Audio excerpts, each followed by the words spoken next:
Shalom wanita-wanita yang dikasihi Allah. Pada kesempatan ini saya ingin mengingatkan setiap kita kaum wanita tentang bagaimana keadaan kondisi manusia di akhir zaman. 2 Timotius 3 mengatakan demikian. Ketahuilah bahwa pada hari-hari terakhir akan datang masa yang sukar.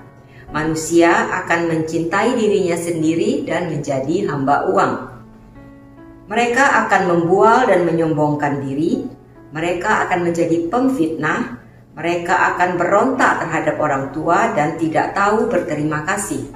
Tidak mempedulikan agama, tidak tahu mengasihi, tidak mau berdamai, suka menjelekkan orang, tidak dapat mengekang diri, garang, tidak suka yang baik, suka mengkhianat, tidak berpikir panjang, berlagak tahu, lebih menuruti hawa nafsu daripada menuruti Allah.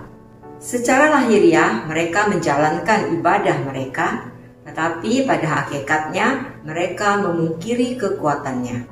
Jauhilah mereka itu, sebab di antara mereka terdapat orang-orang yang menyelundup ke rumah orang lain dan menjerat perempuan-perempuan lemah yang syarat dengan dosa dan dikuasai oleh berbagai-bagai nafsu, yang walaupun selalu ingin diajar, namun tidak pernah dapat mengenal kebenaran. Firman Tuhan ini jelas sekali menggambarkan bagaimana kondisi manusia pada hari-hari terakhir.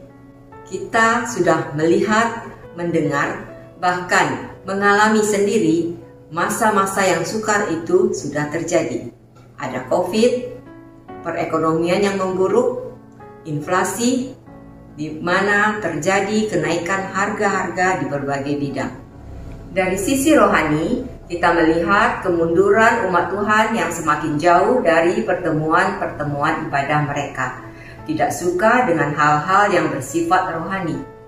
Padahal firman Tuhan mengatakan sebaliknya. Janganlah kamu menjauhkan diri dari pertemuan-pertemuan ibadahmu.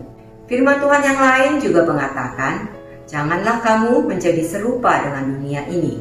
Kenapa kita dilarang untuk mengikuti dunia, untuk mengasihi dunia? Karena persahabatan dengan dunia merupakan permusuhan dengan Tuhan. Itulah kenapa dalam 2 Timotius 3 ayat 6 dan 7 tadi dikatakan, bahkan ditegaskan bahwa ada perempuan-perempuan lemah yang syarat dengan dosa dan dikuasai oleh berbagai nafsu, tidak dapat mengenal kebenaran walaupun selalu ingin diajar. Kehidupan dunia bertentangan dengan kehidupan sebagai murid Kristus yang harus sangkal diri dan pikul salib. Biarlah melalui firman Tuhan dalam 2 Timotius 3 ini menjadi bahan renungan bagi setiap kita kaum wanita untuk tidak menjadi wanita yang lemah, yang dipenuhi dan dikuasai oleh hawa nafsu terhadap dunia ini. Kita berjuang dan terus berusaha untuk menjadi seperti gadis yang bijaksana, yang memiliki karakter Kristus dan berdampak bagi keluarga, pelayanan, dan lingkungan di mana kita berada. Tuhan Yesus memberkati.